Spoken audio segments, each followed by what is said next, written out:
Hi, Steve here. Jeremy Brown is a name that most people in America haven't even heard of, and yet he's a former U.S. Army veteran, a Green Beret, a notable figure in the conservative movement. Of all the people who were lied about, arrested, and imprisoned from protesting on the Capitol grounds, Jeremy may be the most persecuted. Jeremy's story is the epitome of the corruption and lawlessness of the federal government over the last 4 years and really exemplifies the lawlessness that Jesus spoke about in Matthew 24:12. He said, because lawlessness is increased, the love of many will grow cold. The word lawlessness comes from the Greek word anomia, or anomia, and it means violation of law, iniquity, and sin. Jeremy Brown is a name you might not know. He is a decorated veteran who served 20 years in the U.S. Army Special Forces, retiring in 2012. He was among the thousands who went to Washington, D.C. on January 6th. Accused by the federal government of trespassing and disorderly conduct at the U.S. Capitol and its grounds. In September 2021, he was arrested at his Tampa home. During a search of his RV, officials said they found illegal weapons and a national security document. He was held in jail awaiting trial on weapons charges. Over a year later, he was found guilty of possessing illegal guns, explosives, and that classified document. In April 2023, he was sentenced to 87 months in prison. That is the official story. You can read about it in the papers or online. But Brown says there is more to it than that. In fact, there's a lot more. Laura Logan wanted to hear the missing parts, so she visited the Citrus County Detention Facility in Florida for an exclusive interview. This is Jeremy Brown in his own words. You brought a little homework with you. A little light reading. Wow. Hi, Jeremy. Hi. How are you? It's nice to finally meet you. I know. Good to meet you. Your chair is over there. Okay. Do you want me to take that? Sure. When Laura met Jeremy Brown, he was wearing prison orange and handcuffs, and he had a lot of documents that he said helped explain what was really going on the day the authorities came to visit. But even before those weapon charges, there were his activities on January 6th, where he wore military gear, which got the attention of the federal government. I wore gear to delineate myself from the civilian population because I'm in a security role. I also wore a red and blue strobe light on the top of my helmet. Yeah, but all that didn't help you. Well, no, of course it didn't help me because nothing's going to help you in a setup. Well, this is true, but it made it easy for them to paint you as a threat. But I'm there working security. See, and who are you doing security for? So our protectee, which we didn't know beforehand, we were told that we were going to be escorting whoever they needed us to escort from the Ellipse to the Capitol. Now we have permits for a speaking event at the Capitol.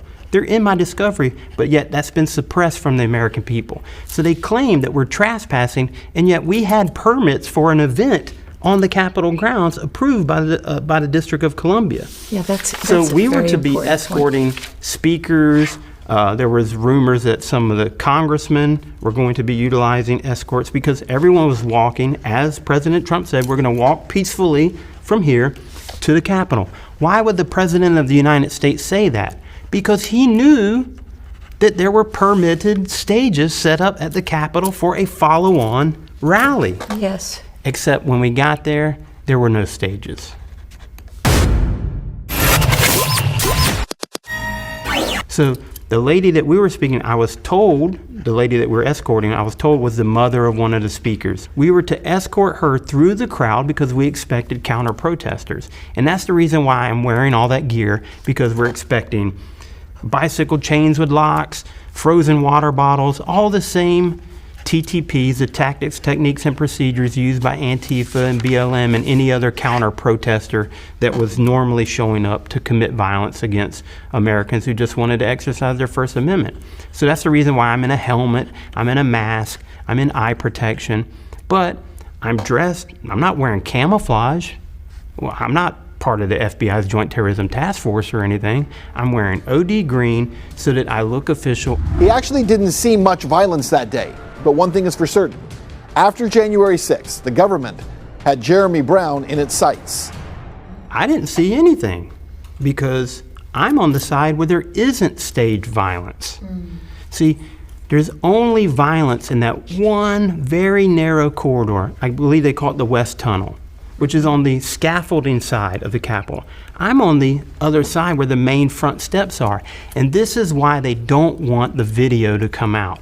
because all that surveillance video is going to show you that there was no violence anywhere else. And if you look at my body cam footage, the footage that captures me, you'll see that the police are just standing there for the longest time. In fact, I got bored watching it and had to fast forward through it to get to the actual part where I was in there. And so they're literally standing there having conversations with people that are just meandering around, and then they receive the order and they march into place and they just start pushing people. There was never a call to disperse, which would be normally the case, right? Law enforcement would come out and say, this has been deemed an unlawful assembly and you must disperse. The Capitol grounds has a system called Giant Voice. I'm sure you've heard it in Afghanistan and Iraq. It's a huge speaker system that you can hear it for probably a half mile away.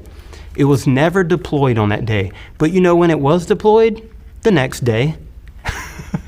Because we drove by the Capitol the next day and they were blasting out messages. Yeah, this is a restricted area or whatever. But none of that was used on January 6th, despite us as the American people being told that there was warnings on January 5th of violence, despite weeks prior President Trump asking for the National Guard to be prepared in order to be ready in case something did happen, because there was going to be large numbers there. The president was saying that they needed to be on call in the event that anything happens, which is normal when you have 1 million people plus show up to an area. You're going to want additional security just in case anything happens. And yet all of these weird, strange things that disparate people are identifying, you know, it's like they say, they didn't connect the dots, right? There's plenty of dots out there that everyone has a dot, but they can't connect it to the other dot. Why? Because that's how compartmentalized operations work. Now, I know you weren't there, but in your experience, the one thing I have never understood from watching the footage is there's plenty of examples of the Capitol Police stepping aside and letting people go in. There's people even inside the building stepping aside, letting people go in. So why make that stand in the tunnel? Why? Because there's cameras. And a tunnel. And there's nowhere for people to go. That's all the footage you ever see of January 6th is that one area. Do you realize that the Capitol building is nearly 1 million square feet? How many entrances do you think there are at the Capitol building? Probably 100 if I had to guess. I might be a little over, but yet the only violence that we ever see is that same almost B-roll at this point. The same footage from that west tunnel area and surrounding that area where these agitators like Scaffolding Commander, as Darren Beatty's article referred to him as, is shouting down commands to the crowd, attempting to incite mob violence. But this is going back to the original point that I was making. The other side reacts in these environments. What happened on January 6th is their plan failed. You see, they thought that these provocateurs would incite mass response, but they didn't. Sure, there was some initial response. I mean, if this gentleman throws a rock at me and I'm a riot cop, I'm hitting you. And then when I hit you, you're going to be like, hey, why'd you hit me? And then you're going to respond back, right? That's just a natural progression. Sure, there were some people, and I've spoken to some of them, who said when I saw them beating a woman, you know, I put my hand and I try to stop him. It's a natural response. But see, mob mentality would be 4 or 5 guys behind you now get involved. But see, that didn't happen on January 6th. They wanted all those people that you see on the wide shot. They thought it would be worse. They thought it would be worse. And that's why their narrative was that it was worse. They're having to counter stories that are coming out, the video that's coming out. You know, even, I mean, from what I understand, people are starting to now say, well, who's this Jeremy Brown guy? The Bible warns the godless and liars and the immoral of this world that their day of judgment is ahead. Jude said, and angels who did not keep their own designated place of power, but abandoned their proper dwelling place, these he has kept in eternal chains under the thick gloom of utter darkness for the judgment of the great day. Just like Sodom and Gomorrah and the adjacent cities, since they, in the same way as these angels, indulged in gross immoral freedom and unnatural vice and sensual perversity, They are exhibited in plain sight as an example in undergoing the punishment of everlasting fire. Nevertheless, in the same way, these dreamers who are dreaming that God will not punish them also defile the body and reject legitimate authority and revile and mock angelic majesties. But even the archangel Michael, when he was disputing with the devil about the body of Moses, he didn't dare bring an abusive condemnation against him, but he simply said, "The Lord rebuke you." But these men sneer at anything which they do not understand, and whatever they do know by mere instinct, like unreasoning and irrational beasts, by these things they are destroyed. Woe to them! For they have gone the defiant way of Cain, and for profit they've run headlong into the error of Balaam, and perished in the rebellion of mutinous Korah. These men are hidden reefs, elements of great danger to others in your love feasts when they feast together with you without fear. Looking after only themselves, they're like clouds without water, swept along by the winds, autumn trees without fruit, doubly dead, uprooted and lifeless, wild waves of the sea, flinging up their own shame like foam, wandering stars for whom the gloom of deep darkness has been reserved forever. It was about these people that Enoch, in the 7th generation from Adam, prophesied when he said, "Look, the Lord comes with myriads of his holy ones to execute judgment upon all and to convict all the ungodly of all the ungodly deeds they have done in an ungodly way, and of all the harsh and cruel things ungodly sinners have spoken against him. These people are habitual murmurers, griping and complaining, following after their own desires, controlled by passion. They speak arrogantly, pretending admiration and flattering people to gain an advantage, just like the people and the politicians of today. The godless and the lawless will face a judgment that would be more terrifying than all the evil they have ever perpetrated against the righteous on this earth. And the warning to them was given even before the rest of the Bible was written. Jude mentioned Enoch, and here's what he said.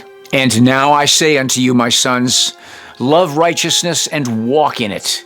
For the paths of righteousness are worthy of accepting, but the paths of unrighteousness will suddenly be destroyed and vanish. And to certain men of a generation will the paths of violence and of death be revealed, and they will hold themselves afar from them and will not follow them. And now I say to you, the righteous, don't walk in the paths of wickedness, nor in the paths of death, and don't draw near them, lest you be destroyed. But seek and choose for yourselves righteousness and an elect life, and walk in the paths of peace, and you will live and prosper. And hold fast my words in the thoughts of your hearts, and suffer them not to be effaced from your hearts. For I know that sinners will tempt men to evilly entreat wisdom, so that no place may be found for her, and no manner of temptation may minish. Woe to those who build unrighteousness and oppression, and lay deceit as a foundation, for they will be suddenly overthrown, and they will have no peace. Woe to those who build their houses with sin, for from all their foundations will they be overthrown, and by the sword they will fall. And those who acquire gold and silver in judgment suddenly will perish. Woe to you, you rich, for you have trusted in your riches, and from your riches you will depart, because you have not remembered the Most High in the days of your riches. You have committed blasphemy and unrighteousness, and have become ready for the day of slaughter, and the day of darkness, and the day of the great judgment. Thus I speak and declare unto you, he who has created you will overthrow you, and for your fall there will be no compassion, and your Creator will rejoice at your destruction. And your righteous ones in those days will be a reproach to the sinners and the godless. If you've never repented of your sin and asked God to forgive you through His Son, Jesus Christ, and put your faith in Him, you're in this world without any help and without God. And if you don't turn from your sin and turn to Jesus Christ, you will suffer a punishment that you can't even fathom. Jesus said, what does it really profit a man if he gains the whole world, but loses his own soul. Think about it.